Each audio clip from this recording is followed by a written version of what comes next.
Good morning. We're going to continue with Chapter 3, The Surviving Parent. I'm going to read a little bit of where I left off there. Kitty's mother felt burdened even before her husband died. She and her husband lived in a depressed and dying industrial town where they both needed to work 2 jobs in order to support their 9 children.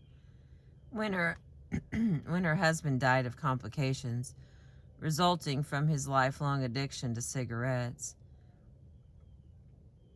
Kitty's mother was filled with rage.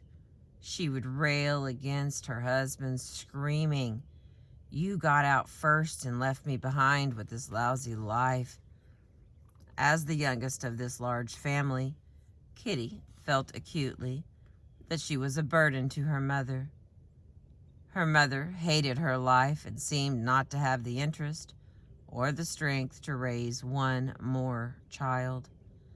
Kitty recalls an incident shortly after her father's death when the family was trying to decide for whom it would make most sense to take Kitty as a deduction on their income tax. Several brothers argued that it did not make sense for them to assume even nominal responsibility for her. Kitty remembers feeling like a child no one wanted.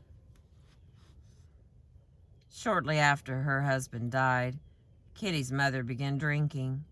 Not surprisingly, she was an angry and hostile drunk.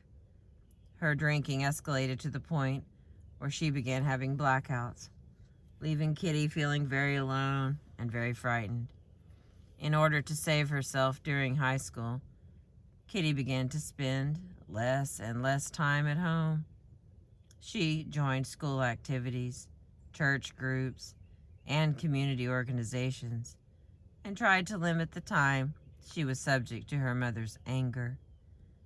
After Kitty had left home to go to college, her mother finally received treatment for her alcoholism. However, she has not been able to tame the anger and resentment that have filled her since the death of her husband. While Kitty's mother's anger seemed rageful and out of control, the anger Tony's mother felt was cold, controlled, and mean-spirited. It was as if Tony's mother went on strike following the death of her husband. Whenever Tony and his sister asked to do anything, his mother's response was, "We would have been able to do that if your father had lived, but... Life had deprived her of what she considered to be her only success, her marriage to a competent and well-respected man. Given her loss, she was not about to provide any real care or support for her children. She was deprived, and they would be deprived as well." Once when he was a young boy and was being teased by some classmates, Tony came home to tell his mother of his problems at school. "She just lit into me. Don't bother me with your problems. You are not entitled to have problems. I am the one with problems in this family." Tony quickly learned that his mother was not a source of support or guidance. She was too angry about her own loss to be able to give to anyone else.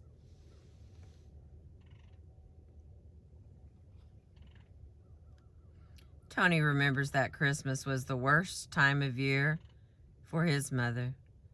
Christmas was enforced institutionalized giving, and his mother could not bear to have to be generous with her family and with her children. Throughout high school, Tony was never allowed to participate in any activity that required parental cooperation or involvement. Tony's mother was very clear that she wanted to give nothing and had nothing to give. On the day of his senior prom, Tony asked his mother if she would co-sign a lease agreement that would allow him and some friends to rent a car for the prom. Although her signature obligated her financially in no way, Tony's mother flatly refused, saying, "How dare you bother me? I have already given you some of my time today." Tony's mother was stingy with her time, with her energy, and with her emotional and financial resources. Surviving parents who are crippled by an incapacitating anger not only deprive their children of love and support, they also frighten their children. The world is not a safe place when one's only parent seems like an angry, irritable tyrant. Both Tony and Kitty had to battle the sense that they were burdensome and unwanted. The surviving parent seemed so troubled and resentful of life itself that it was almost impossible for these children to feel valued and good about themselves as they grew into adulthood. Helpless incompetence. Finally, for other surviving parents, incapacity takes the form of incompetence, or what the grieving child experiences as incompetence. It may be that the surviving real parent is unable to compete with the gone and now idealized parent. Nonetheless, the child grows up believing the parent to be helpless and inept. After his mother's death, Abraham Lincoln could see his bumbling father only as an incompetent fool. Lincoln desired to distance himself from his father and felt contempt for the man who was left as his primary caretaker. Lincoln went so far as to imagine that his mother was really the illegitimate daughter of aristocrats, and that his maternal bloodline went back to some very prominent people. This fantasy allowed Lincoln to gain as much distance as he could from the legacy of his father's family. Lincoln felt so little compassion and warmth for the man who was his father that many years later, when Lincoln's father was dying, Lincoln chose not to go to his bedside.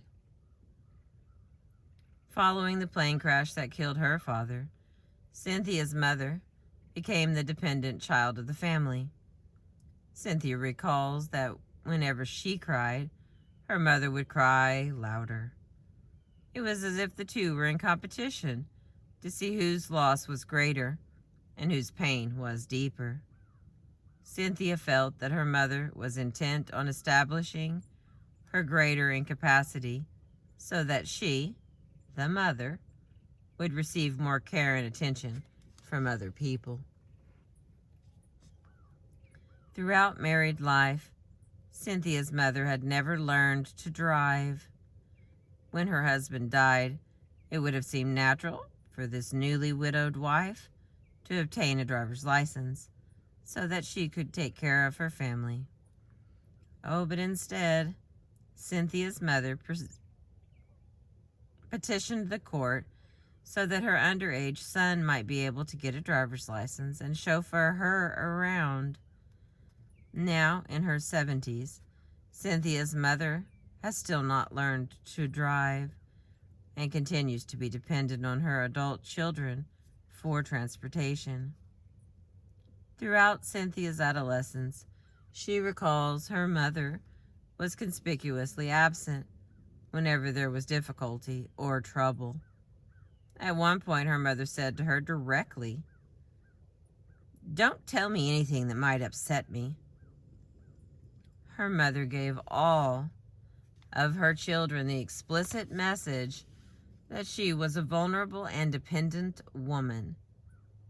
They could not rely on her for practical support, nor could they count on her for emotional guidance and nurturing.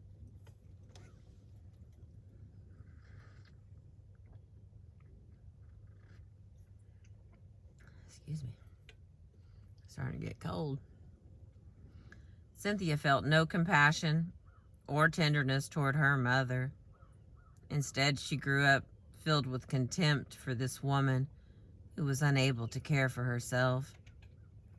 Watching her mother, Cynthia vowed to herself that she would become an independent woman As an adult, she is now financially and professionally quite successful and quite able to take care of herself. She regrets, however, that her rejection to her mother's dependency has been so extreme. Cynthia so hates the thought of being dependent on anyone that she has difficulty allowing her husband to share in some of the routine household tasks. She has often found herself unable to take even limited support from her husband for fear that she will either become too dependent or will appear to be too dependent. Although she has not yet made up her mind about whether or not to have children, Cynthia is fearful of being responsible for a dependent child. She says, "Children are all dependency. I don't know if I could handle that.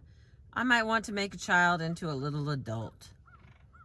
Now, while she knows that her anxiety and contempt for dependency stem from her reaction to her mother's vulnerability, Cynthia is still not sure that she can overcome those feelings enough to be able to mother children of her own successfully. Cynthia's mother's incompetent parenting also forced Cynthia to become an adult long before she was emotionally ready to assume adult responsibilities.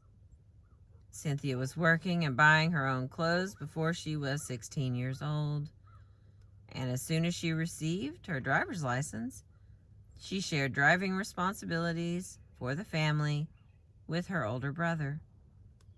Although Cynthia has some relationship with her mother now that she is an adult and has moved away from her home, she admits that all of her siblings,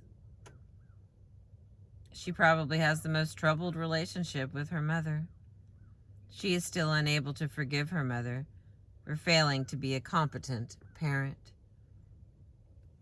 When a parent is incapacitated by depression, by anger, or by incompetence, the child is confronted with a world that does not behave the way it is supposed to behave. The parent stops being a caretaker, sometimes temporarily, sometimes permanently, and the child is left in a world where loss is intermixed with fear and uncertainty. I'm going to take a break there, and we'll continue with the negligent parent in Chapter 3. I appreciate you listening. Thank you.